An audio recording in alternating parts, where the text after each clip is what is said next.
Right now on the Do-It-Yourself Gourmet, we're making a classic American combination, Velveeta macaroni and cheese with elbow macaronis and Velveeta cheese sauce. We'll start with cooked elbow macaroni. I have a video on that I'll put at the end and link in the description. Start with ground white pepper and ground black pepper, 1/2 teaspoon to 1 teaspoon each depending on how you like the taste of black pepper.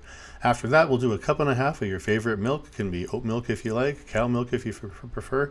Just be careful with goat milk as the flavor gets a little strong. After that, we're going to use 3 packets of the Velveeta cheese sauce. Man, that stuff is great if you know how to use it.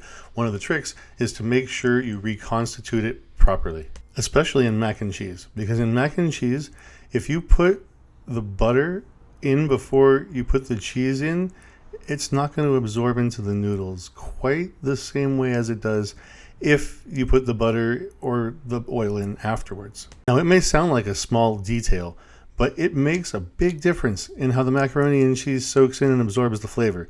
So give it a try, find out, let me know what you think in the comments and such. And if you'd be so kind, please like, subscribe, and hey, if you're really awesome, join. Talk to you soon. DIY Gourmet, thanks for watching. We'll see you next time. Proudly brought to you by JBVLA.